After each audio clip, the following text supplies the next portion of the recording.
The WNBA just changed forever, and it happened in less than 72 hours. One of our favorite All-Stars is back. A future franchise player is already on the move. If you ask me, the playoff race is completely different now. And if you were away during All-Star weekend, you probably missed the biggest week of the season. Welcome back to The Game is Deep, the show where we don't just watch basketball, we study it.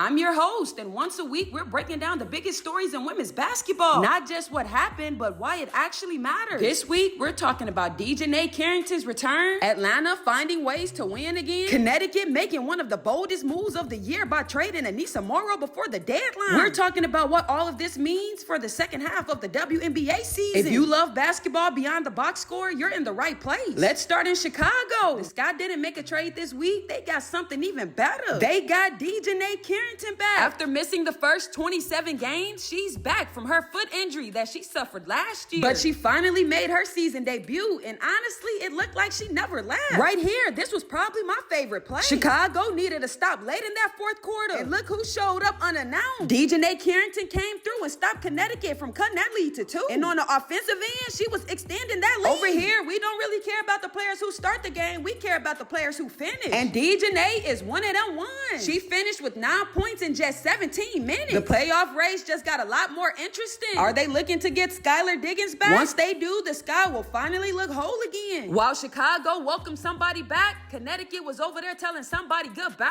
The biggest move of the week happened before the trade deadline. The Suns really traded Aneesah Morrow to the Toronto Tempo. We were all waiting on this move to happen. We're talking about a second-year forward averaging nearly a double-double. Toronto needed rebounding. Well, they just got one of the league's best young rebounders and an all-around player, if you ask me. Connecticut gets future assets, but Toronto gets something you can't teach. And I actually love this move for the Tempo. They didn't just add new talent, they added somebody who fits exactly how they want to play. Now let's talk about Atlanta. Atlanta escaped Dallas by a single point. Let's watch how they pulled it together in this fourth quarter. Canada comes down and feeds Jones, cutting that lead to 10. Atlanta got to stop, so now it's time to execute. Canada finds Gray in that paint, and she executes right on top of that Enrique. They got another stop and another chance to cut that lead. And they're hitting anybody who looks open at that basket. This is some aggressive offensive work by Atlanta. Hillman right over PB. But AZ Fudd had enough. She came down and did what she do. She came off that screen set by Shepard and went straight to the basket. Ryan Howard straight to the basket on her